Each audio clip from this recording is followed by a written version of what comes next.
평생 태어난 곳에 살다가 죽을 때까지 거기 사는 것이 이들의 숙명 같은 인생이었는데, 그러나 종교적인 이유로 순례하는 그 일이 평생에 한두 번 주어졌을까? 그렇게 다른 곳으로, 다른 지역으로 성지를 순례하기 위하여 길을 떠났던 그들이 그 먼 길을 가면 당연히 아프지. 당연히 몸살 나지.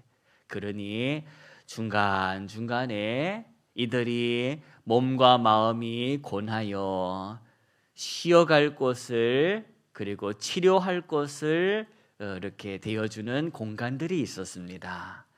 그 시절에는 마을 회관이 있는 것이 아니요, 다 그 지역에 있었던 교회들이 그 역할을 감당을 해왔는데, 그 순례자들에게 쉴 곳과 먹을 음식을 내어주는 작은 교회들, 뭐라고 불렀는가 하니 호스피티움이라고 불렀습니다. 그 호스피티움이 오늘날 우리가 뭐라고 부릅니까? 임종 전에, 그렇습니다. 호스피스가 바로 호스피티움에서 유래된 말입니다. 오늘은 10월 둘째 주 토요일입니다. 오늘은 호스피스의 날입니다. 아시다시피 호스피스는 아무나 가고 싶다고 해서 가는 것이 아니지 않습니까? 그것도 다 의사의 진단과 소견이 있어야 하고 1년, 2년 주구장창 있을 수 있는 것이 아닙니다. 임종을 앞둔 환자들이 그 마지막에 그 쉼과 마지막에 그 시간을 도와주라고 있는 것이 호스피스입니다. 이 뉴스 기사를 보니까 이런 내용이 있었습니다. 우리나라 사람들, 저와 여러분을 포함한 한국 사람들이 생각하는 좋은 죽음이란 어떤 거냐? 한국 사람이 뭐라고 말한 줄 압니까? 우리에게 있어서 좋은 죽음이란 가족들에게 뭘 주지 않는 것, 피해, 부담. 우리 한국 사람들에게 있어서 좋은 죽음이 뭐냐 물어봤더니 가족들에게 부담을 주지 않는 것이 최고다라고 대답을 했다는 겁니다. 그 부담은 뭐니 해도 뭐겠습니까? 돈 아니겠습니까? 나는 죽을 때도 가족들에게 돈 부담 주고 싶지 않다는 겁니다. 그리고는 시간, 이런 모든 것들 다 나는 부담 주기 싫어. 누가 이렇게 대답을 했다고 합니까? 한국 사람들이. 여러분들도 크게 다르지 않을 거라고 생각합니다. 우리도 마지막 순간까지 자식들에게 물질적인, 경제적인, 시간적인 부담 주기 싫다 이거 아닙니까? 그런데 서양 사람들은 뭐라고 했냐? 그 중에서도 저 영국 사람들은 이렇게 대답을 했다고 합니다. 뭐가 좋은 죽음이냐? 아프지 않고 끝까지 인간답게 사랑하는 사람들이 지켜보는 가운데에 죽고 싶다. 꿈 같은 소리 아닙니까? 누구는 그렇게 안 하고 싶습니까? 나도 안 아프고 나도 인간답게 물건 취급 안 받으며 인간답게 사랑하는 사람들이 나를 둘러싸고 있는 그 순간에 눈 감고 싶지 않습니까? 그렇다. 나도 그렇게 죽고 싶다. 그런데 현실적인 문제 앞에 무슨 내가 호사를 누리겠다고 욕심 부리지 말아야지 하면서 마음이 점점 작아지고 쪼그라드는 이 현실 앞에 기도할 때만큼이는 우리가 원하는 대로 기도하고 한번 심어보자는 겁니다. 여러분, 우리 다 한 번은 죽을 인생들 아닙니까? 히브리서 기자가 뭐랍니까? 9장 27절에 한 번 죽는 것은 사람에게 정해진 것입니다. 그 후에는 뭐가 있다? 심판이 있다고 성경은 선포하지 않습니까? 피할 수 없다면, 한 번은 누구나도 거쳐가야 하는 문이라면 나는 어떻게 죽고 싶냐? 예수 그리스도의 그 무한하신 은총과 하나님 아버지의 그 무한하신 사랑과 성령님의 그 무한하신 돌보심 가운데에 죽음을 맞이하고 싶다. 이 은혜가 오늘 아침 깨어 기도하는 저와 여러분 모두에게 임하기를 소망합니다. 우리 죽을 때는 한 푼이라도 아껴봐야지라는 마음 아니라, 한 시간이라도 가족들에게 피해 주지 말아야지라는 마음이 아니라, 성삼위 하나님의 그 은혜와 사랑과 돌봄 가운데에 하나님의 자식답게 이 세상의 시간을 마무리 짓고 죽는 그 은혜가 저와 여러분의 있기를 소망합니다. 오늘 하루도 복된 하루입니다. 오늘 하루도 하나님이 금 같은, 아니 금보다 귀한 생명 주신 하루다. 내가 어떤 마음의 태도로 살아야 하는지 오늘 말씀을 통해 이 안에 담고 돌아가시기를 축복합니다. 자, 지난 시간 저와 여러분이 느헤미야를 통하여 자복이라는 이 내용으로 함께 말씀을 살펴보았었습니다. 여러분 기억하십니까? 자복이 뭐라고 했습니까? 무슨 뜻이라고 했습니까? 자복. 힌트. 자복. 뭘 보여준다? 나의 빈 손바닥을 보여준다. 내 빈 손을 들어서 하나님께 보여주는 겁니다. 무슨 뜻입니까? 나는 하나님 당신 앞에 아무것도 숨긴 것이 없습니다. 나는 하나님 앞에 아무것도 감춘 것이 없습니다. 내 꼬라지가 이렇습니다. 라는 자복의 뜻을 우리가 기억하자는 것이었습니다. 여러분, 하나님께 뭘 숨기겠습니까? 요 사탕 2개 쥐고 없습니다 하고 뻥을 칠 겁니까?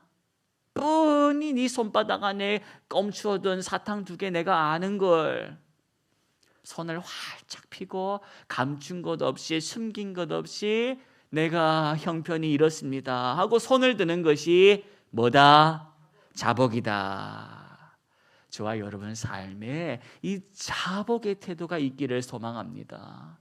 손바닥 안에 꽁쳐놓고 필 수가 없는 인생들이 많이 있습니다. 왜? 손바닥을 피면 감춰 놓은 게 드러나니까, 그 꼬불쳐 놓은 거 보여지니까 손을 펼 수가 없는 겁니다. 여러분, 우리 그리 살지는 맙시다. 하나님이 다 아시는 걸, 하나님이 다 보신 걸 뭘 숨기겠습니까? 오늘 말씀 보니까 자복했던 이 이스라엘의 사람들이 그 다음에는 무엇을 했는지를 보게 되는데, 오늘은 기도문입니다. 여러분 6절 말씀 한번 같이 보실 터인데, 6절 말씀 제가 읽어 드리겠습니다. 눈으로 보시면서 화답해 주십시오. 오직 주는 누구시라? 예, 이게 신앙 고백 아닙니까? 나의 주가 누구냐? 부처가 아니라는 겁니다. 나의 주는 자식들도 아니라는 겁니다. 나의 주는 내가 운 좋게 사놓은, 값살 때 사놓은 저 아파트가 아니라는 겁니다. 내 주는 누구냐? 살아계신 여호와 하나님이시다. 이 고백부터 시작해야 하는 겁니다.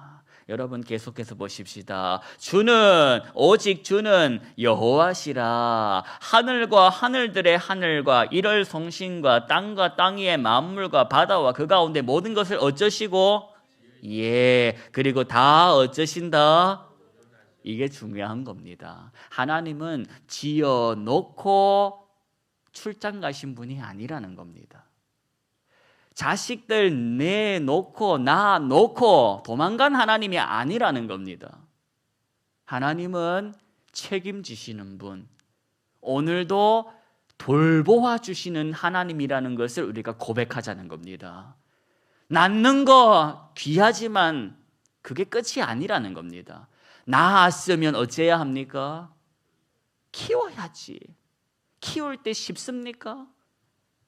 12번도 도망가고 싶을 때가 있고, 바꾸고 싶을 때도 있고, 물리고 싶을 때도 있고, 돌리고 싶을 때가 얼마나 많습니까?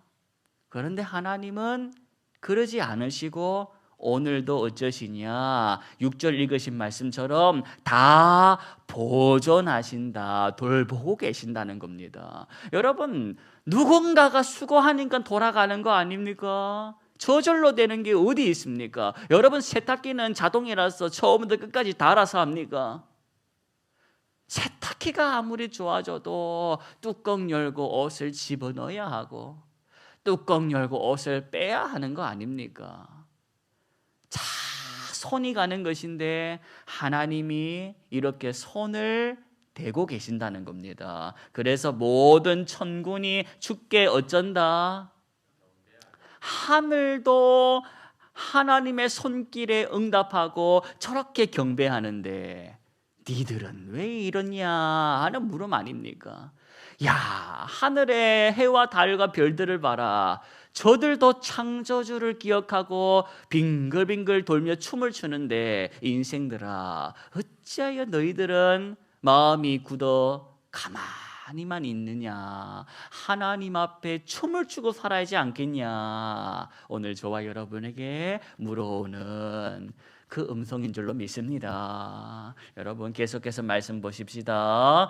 자, 7절 말씀은 8절로 이어지는데 이 7절 8절은 눈으로 한번 보시겠습니다. 주는 하나님 누구시라? 여호와시라. 옛적에 누구를 택하시고 갈대아 우르에서 인도하여 내시고 어떤 이름? 이라는 이름을 주시고 8절입니다. 그 아브라함의 마음이 주 앞에서 어점을 보시고 충성됨을 보시고 그와 더불어 언약을 세우사 가나안 족속과 헷 족속과 아모리 브리스 여부스 기르가스 족속의 땅을 그의 씨에게 어쩌리라? 주리라. 이게 약속 아닙니까? 하나님께서 아브라함의 충성됨을 보시고 그와 약속을 맺으셨다는 겁니다. 그리고는 그 약속을 어쩌셨다는 겁니까? 8절을 보니까 하나님이 그 약속하신 것을 이루셨다는 겁니다. 그 약속을 이루시는 하나님을 우리 8절 끝에 뭐라고 고백합니까? 주는 의로우심이로소이다. 의로우심이로소이다. 오늘 설교 제목이 좀 어렵습니다. 뭐라고 되어 있는지 한번 보실까요? 여호와 치드케누. 이게 뭔 뜻이냐? 치드케누. 여호와 치드케누라는 말이 하나님은 의로우시다라는 뜻입니다. 참고로 여러분 신앙생활 하시면서 몇 개는 들어 아실 겁니다. 예를 들면 여호와 이레라고 들어보셨습니까? 무슨 뜻입니까? 하나님이 준비하신다. 여호와 이레의 하나님이라고 기도하는 것은 내 하나님은 다 아시고 미리미리 준비하시는 분이시다. 그래서 나는 뭐 하지 않는다? 걱정하지 않는다. 염려하지 않는다. 왜? 하나님은 다 여호와 이레 준비하시는 분이시니까. 수학여행 가기 전에 학생들은 학생들이 할 일이 있고 선생님은 선생님이 할 일이 있는 거 아닙니까? 학생들이 선생님이 할 일을 미리 생각하면 됩니까? 우리 선생님이 식당을 제대로 예약했었을까? 저기 박물관하고 미리 전화를 하셨을까? 미리 전화도 안 하고 우리가 가면 문전박대 당하지 않는가? 이런 생각을 뭐하라고 학생들이 합니까? 학생들이 할 생각은 내가 버스에 서서 누구랑 앉을까? 내 옆자리에 누구를 앉힐까? 내 앞자리에는 누구를 앉힐까? 내가 누구를 피해 저기까지 갈까? 뭐 이런 생각을 하는 게 학생들의 생각이지. 선생님이 할 생각을 해본들 네가 뭘 할 수 있니? 너는 너가 할 일을 하라는 거 아닙니까? 이어서 이것도 아십니까? 여호와 라파, 치료하시는 하나님. 여호와 라파의 하나님이라고 기도할 때는 치료하시는 하나님 이렇게 우리가 알고 고백하는 것이다. 또 하나 해봅시다. 여호와 로이 들어보셨습니까?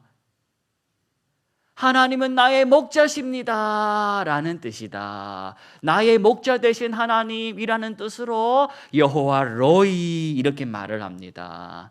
여러분 특별히 한 개만 더 하고 마십시다. 이번엔 좀 어려운 거, 잘 모르실 만한 거. 여호와 삼마. 들어는 보신 것 같습니까? 여호와 삼마, 이건 무슨 뜻이냐? 하나님이 거기 계신다. 안 계실 줄 알았는데, 정말 거기는 하나님이 안 계실 줄 알았는데 거기서 누구를 만나는 겁니까? 하나님을 만나는 겁니다. 그리고 하는 고백이 여호와 삼마, 하나님이 그 사망의 음침한 골짜기에서도 나를 위하여 계시더라. 여호와 삼마. 어쩌다 내가 여기까지 왔나? 살다 보니 천안 삼거리까지 왔네. 이게 뭐냐 했더니 여기에 누가 계시더라? 하나님이 계시더라. 여러분, 오늘 말씀을 통해서 이 백성들이 의로우신 하나님, 약속을 하시고 그 약속을 신실하게 지켜 행하시는 하나님을 오늘 고백을 했다는 것입니다. 여러분, 우리가 의로우신 하나님을 기억해야 할 것입니다. 의가 뭐냐? 의. 여러분, 성경에 많이 등장하는 의, 이게 뭡니까? 의. 의의 반대말이 뭡니까? 의의 반대말이 악입니까? 의의 반대말은 죄입니다. 죄의 반대말이 뭡니까? 의다. 그러면 죄라는 것이 뭔지를 이제 대충 아니까 그 죄의 반대가 의구나. 그러면 죄가 뭐라고 했습니까? 죄는 이거 기억나십니까? 여기 화살 쏘는 거. 전에 한번 여기 휘장 여기 강대포에 이 수에 화살을 날려보라고 하지 않았습니까? 그런데 만 내가 용을 쓰고 날려본다 한들 뭐가 없어서 실력이 없다 보니까 자꾸 화살이 어디로 날아갑니까? 억만대로 날아가는 겁니다. 죄란 관역을 빗나가다. 나는 정말로 말씀대로 살고 싶은데 내 실력이 없다 보니까 자꾸 내 마음대로 살아가는 이 실력 없는 인생. 그런데 여러분, 의란 뭐냐? 죄의 반대말이라고 했습니다. 죄와 의는 늘 말씀드리지만 관계 속에서 나타나는 겁니다. 관계. 하나님하고 나하고 관계가 바르다, 옳다. 이 상태가 의라는 상태라는 겁니다.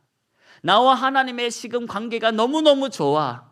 난 언제든지 하나님께 전화할 수 있어. 전화해서 사랑한다 말할 수 있어. 보고 싶다 말할 수 있어. 그 상태가 의로운 상태라는 겁니다. 그런데 먼 일로 인해서 하나님하고 전화하기가 껄끄러워졌어. 먼저 하시면 좋겠어. 차마 내가 그분 앞에 전화 걸 용기가 없어. 왜? 그때 그 일 때문에 불편해졌어. 그분의 얼굴을 2초 이상 쳐다보기가 미안스러워. 뭐가 깨진 겁니까? 관계가 지금 깨진 겁니다. 그 상태가 죄라는 겁니다. 이걸 해결하지 않으면 어떻게 하나님의 얼굴을 2초 이상 쳐다보고 시간 날 때마다 전화하고 보고 싶다 말할 수 있겠습니까? 이 관계를 해결해야지. 그런데 이 관계를 아무리 용을 써도 안 되더라. 너무너무 빚진 게 많아가지고 미안스럽고 잘못한 게 커가지고 그래서 이대로 안 된다 해서 하나님이 직접 나서신 거 아닙니까? 얘야, 너 언제까지 내 얼굴 피할 거야? 내 전화 안 받을 거야? 그렇게 말라갈 거야? 그래서 하나님이 직접 나서신 것이 예수님의 십자가 사건 아닙니까? 그분이 직접 오셔가지고 하나님하고 나와의 이 어그러진 이 관계에 나서 주신 분 아닙니까? 화해의 다리가 되어 주신 거 아닙니까? 그래서 우리가 그 예수님의 그 은혜로 인해 그분의 나서 주심 거룩한 오지랖으로 인하여 하나님하고 다시 통하게 된 거 아닙니까? 여러분, 하나님하고의 관계가 예수님으로 인하여 회복이 되었으면 이제 그 관계를 누려야 할 거 아닙니까? 누려야지. 언제 너 옛날처럼 그렇게 힘들 때마다 끙끙거리고 속으로 삭히고 살 거야. 아버지도 또 뭐 할래? 하나님도 또 뭐 할래? 전화 걸어라는 겁니다. 그게 기도다. 여러분, 오늘 우리가 미가서 6장 8절 말씀을 제가 읽어드릴 때 들어보십시오. 여호와께서 너에게 구하는 것은 돈 많이 벌고 그게 아니라 오직 정의를 행하며, 그러니까 의롭게 살고, 정의란 가장 가까운 사람에게 내가 함부로 하지 않고 제대로 바르게 대해주는 것이라고 했습니다. 가장 가까운 사람에게부터 사랑을 실천하고, 그렇게 이내를 사랑하며 겸손하게, 교만 떨지 말고 겸손하게 하나님과 함께 동행하는 것이 우리에게 요구하시는 하나님의 뜻이라는 겁니다. 여러분, 오늘 벌써 추석 끝나고 왔더니 10월 중순을 향해 가고 있습니다.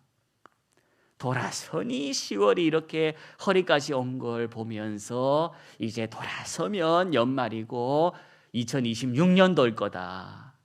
그러면 또 돌아서면 꽃이 피고 벚꽃 피고 5월 되고 6월 되고 1년 가고, 그리 나이 들고 병들어 오라 하실 때 거부할 실력도 능력도 없이 가야 하는 게 우리의 시간이라면, 초두에 기도했던 것처럼 마지막 내 시간에 정말 어떤 은혜를 받으며 주님 앞에 가게 될지를 오늘 기도로 심고 그 의로우신 하나님을 발견하고 붙들면서 살아보자는 겁니다. 여러분, 우리는 오늘 이렇게 결단해도 또 잊어먹고 실수하고 못난 짓을 할 겁니다. 그러나 하나님이 취득해도 의로우신 분이시기에 오늘 우리가 기도하는 거 다 아시고, 하나님, 제 마지막에 그리스도의 무한한 은총과 하나님의 충만한 사랑과 성령의 그 지극한 돌봄 가운데에 하나님의 나라로 건너가게 해달라는 그 기도 들으시고 아시고 기억하시고 신실하게 지켜주실 것을 믿는 것입니다. 오늘 이 토요일 다시 일상으로 돌아오셔서 몸도 마음도 적응 안 되시는 모든 분들 있어 보십시오. 다시 적응하게 될 것입니다. 그동안의 몸은 2배로 피곤하실 수도 있을 것입니다. 그러나 피곤할 때마다 하나님께서 구하는 자에게 힘을 주시고 다시 있어야 할 자리로 우리를 불러주신다. 그 신실하신 하나님을 찬양하며 살아가는 하루가 되십시다. 기도하겠습니다.